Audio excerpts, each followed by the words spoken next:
নমস্কার, দেখছেন talk to Bangla. আমি অভিষেক রয়েছে আপনাদের সাথে। এই মুহূর্তে যে খবর নিয়ে উপস্থিত হয়েছি, আপনারা জানেন যে রাম মন্দিরের তহবিল তছরূপ হয়ে গিয়েছে এবং সেই জায়গা থেকেই কিন্তু এই মুহূর্তে যা খবর উঠে আসছে তা আরো মারাত্মক। অর্থাৎ এই যে তহবিল তছরূপটা হয়েছে সেটা শুধু আজকের ঘটনা নয়, কিংবা গত 42 দিনের যে সিসিটিভি ফুটেজ পাওয়া গেছে সেই কয়েকদিনের ঘটনা নয়, বরঞ্চ ঘটনাটা বহুদিনের। এবং গত বছর 2025 সালে আপনাদের মনে রাখতে থাকবে নিশ্চয়ই যে প্রয়াগরাজে যে মহাকুম্ভের অনুষ্ঠান হয়েছিল, যেখানে অনেক মানুষ স্ট্যাম্পেড হয়ে মারাও গিয়েছিলেন, সেই মহাকুম্ভের অনুষ্ঠানের সময় রাম মন্দিরের যে তহবিল, তার কারণ প্রয়াগরাজ এবং রাম মন্দিরের অযোধ্যা সেটা খুব কাছাকাছি একটা জায়গা, তো যারা প্রয়াগরাজে গিয়েছেন তারা রাম মন্দির ঘুরে এসেছেন, কিন্তু সেই সময় যে তহবিলে টাকা পড়েছে সেই সম্বন্ধে দ্য ইন্ডিয়ান এক্সপ্রেসে মারাত্মক একটা খবর বেরিয়েছে। এবং সেই টাকা কোথাও গিয়ে তখন থেকে তছরূপ হচ্ছে সেরকম একটা প্রেক্ষিত উঠে এসেছে। মারাত্মক কিছু খবর একদম ফ্রন্ট পেজে দ্য ইন্ডিয়ান এক্সপ্রেস তারা ছাপিয়েছে। অত্যন্ত ভালো সাংবাদিকতা, অত্যন্ত ভালো রিসার্চ তারা করেছে। আমরা শুধু আপনাদের সামনে প্রেজেন্ট করছি খবরটা। দ্য ইন্ডিয়ান এক্সপ্রেসের প্রথম পেজের প্রথম খবর এটা। এবং গুরুত্বপূর্ণভাবে কিন্তু এই মুহূর্তে যেটা তথ্য বেরিয়ে আসছে যে রাম মন্দিরের যে ট্রাস্টের পক্ষ থেকে সম্পূর্ণ বিষয়টা একদম কন্ট্রোল করা হতো। এবং শুধু তাই নয়, এই যে তহবিল তছরূপ সেটা কিন্তু শুধুমাত্র আজকের প্রেক্ষিতে নয়, এটা বহুদিনের একটা পুরোপুরি কিন্তু প্ল্যান্ড ওয়েতে ঘটনাটা ঘটেছে। কিভাবে ঘটেছে সম্পূর্ণটা রাখবো আপনাদের সামনে।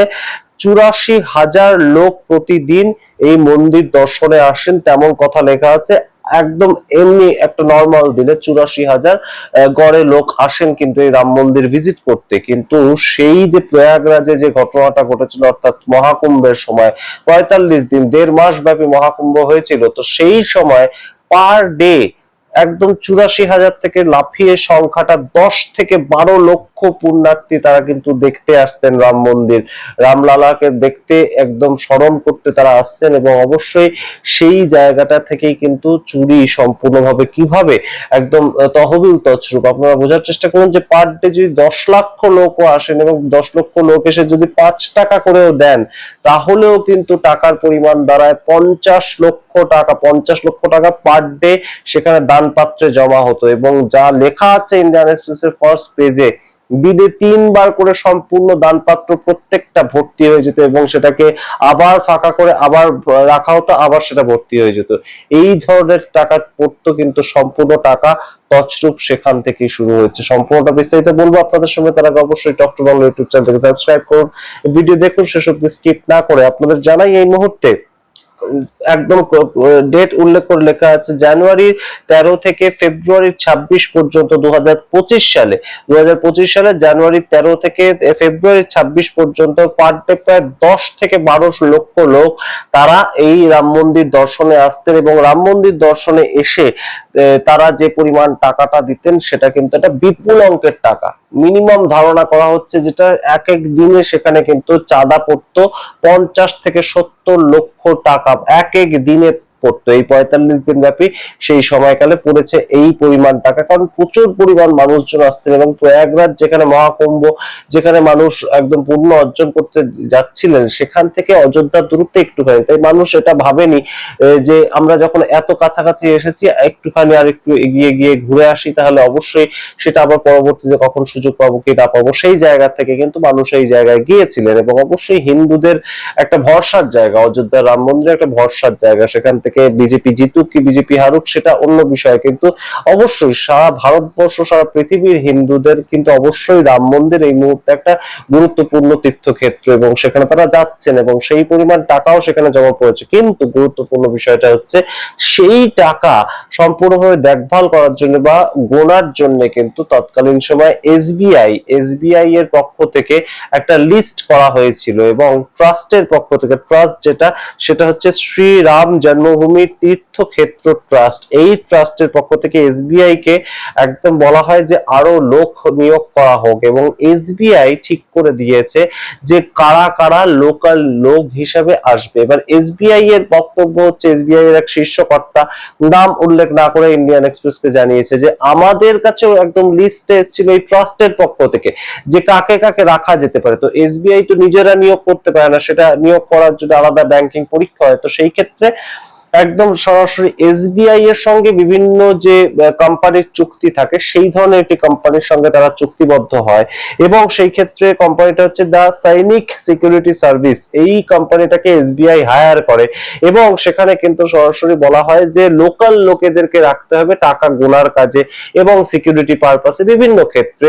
এত পরিমাণ যেহেতু টাকা পড়ছে এবং সেটা দিলে বারংবার রিফিল করতে হচ্ছে, যা একটা ধরুন বড় বাক্স সেখানে টাকা জমা পড়ছে, সেটা ভর্তি হয়ে যাচ্ছে মাত্র 1 ঘন্টার মধ্যে, কিন্তু সেটা হয়তো সারা দিন ধরে নর্মাল দিনে ভর্তি হয়, কিন্তু 1 ঘন্টার মধ্যে যখন সম্পূর্ণটা ভর্তি হয়ে যাচ্ছে, সেটাকে একটা অন্য জায়গায় নিয়ে যাওয়া এবং সেই সম্পূর্ণ টাকাটাকে গুনে কত টাকা এখানে দানপাত্রে এলো সেটাকে গুনে পরবর্তীতে একদম সরাসরি ব্যাংকে পৌঁছে দেয়, এই কাজগুলো করার জন্য তো লোক দরকার। তো সেই কন্ট্রাকচুয়াল বেসিসে লোক রাখা হয়েছিল, এবং এই দা সৈনিক সিকিউরিটি সার্ভিস তাদের বক্তব্য অনুযায়ী তারা বলতে যে এসবিআই আমাদেরকে পাঠিয়ে দিয়েছিল সম্পূর্ণ যে লিস্ট, সেই লিস্ট অনুযায়ী আমরা অ্যাপয়েন্টমেন্ট দিয়েছিলাম সাধারণ লোকাল মানুষজনকে, এবং সেই ক্ষেত্রে এসবিআই শুধু বলেছিল এদের একটা আধার কার্ডের জেরক্স কপি নিয়ে আপনারা এদেরকে চাকরিতে রেখে দিন, তাদের কোনো ব্যাকগ্রাউন্ড সার্চ করা হয়নি। এবার এসবিআই কে যখন গিয়ে জিজ্ঞেস করা হয়েছে যে আপনাদের এই যে লোকাল লোক নিয়োগের পদ্ধতিটা সেটা কিসের ভিত্তিতে আপনারা বললেন, তখন তারা বলছে আমাদেরকে সম্পূর্ণ শ্রীরাম জন্মভূমি তীর্থ ক্ষেত্র ট্রাস্ট তারা তাদের পক্ষ থেকে আমাদেরকে বলে দিয়েছিল যে এই লোককে রাখতে হবে কাজে। তাহলে আপনারা বোঝার চেষ্টা করুন এই মুহূর্তে কোন পর্যায়ে সামগ্রিকভাবে এই তথ্যগুলো বেরিয়ে আসছে এই মুহূর্তে। যদি এই মুহূর্তে তহবিল তছরূপ এবং সিসিটিভি ফুটেজ সেগুলো সামনে না আসতো, তাহলে এই 1.5 বছর আগে, প্রায় 1.5 বছর আগে, কারণ জানুয়ারির 13 তারিখ 2025 সালের, সেই সময় থেকে ফেব্রুয়ারি 26 তারিখ 2025 সাল, এই 45 দিনের কথা, এই 45 দিনের খবর এতদিন যখন বেরোয়নি 1.5 বছর ধরে, তাহলে বেরোতোই না। তো সেই ক্ষেত্রে মানুষ জানতেও পারতেন না যে মানুষজন একদম ভরসা করে ধর্মের ভিত্তিতে সেখানে গিয়ে টাকা দিয়ে আসলেন, সেটা কোথায় গেল এবং কারা কারা কিভাবে সেই টাকা আত্মসাৎ করলেন, সেই সম্পূর্ণ বিষয়গুলো কিন্তু অবশ্যই উঠে আসছে।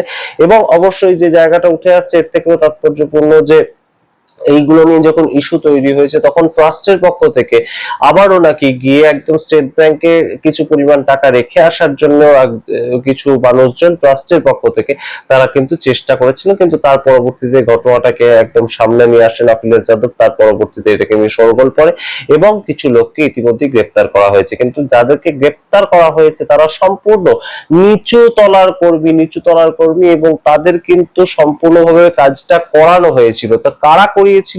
এই ট্রাস্ট এসবিআই কে কিভাবে সঙ্গে সঙ্গে এই ধরনের নির্দেশ দিতে পারে যে আপনারা আরো লোক নিয়োগ করুন, এবং এসবিআই কে তাদের কাছে লিস্টটা পৌঁছে দেয় যে এদেরকে নিয়োগ করতে হবে, লোকাল লোক এদেরকে নিয়োগ করতে হবে।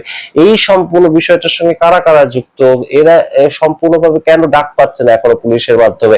এসআইটি যে তদন্ত করছে সেখানে চম্পত রায়ের নাম উঠে এসেছে, সেখানে অনিল মিশ্র তার নাম উঠে এসেছে, গোপাল রাও তার নাম উঠে এসেছে, এদেরকে কেন ডাকা হচ্ছে না? এবং বিশ্ব হিন্দু পরিষদের নেতা চম্পত রায়, তিনি তো একদম সরাসরি দেশের প্রধানমন্ত্রী, তাকে বিষ্ণুর অবতার বলে একদম আখ্যায়িত করেছিলেন। তো সেই জায়গা থেকে কেন এখনো পর্যন্ত এদেরকে গ্রেপ্তার করা হচ্ছে না? গ্রেপ্তার করে কেন জিজ্ঞাসাবাদ করা হচ্ছে না?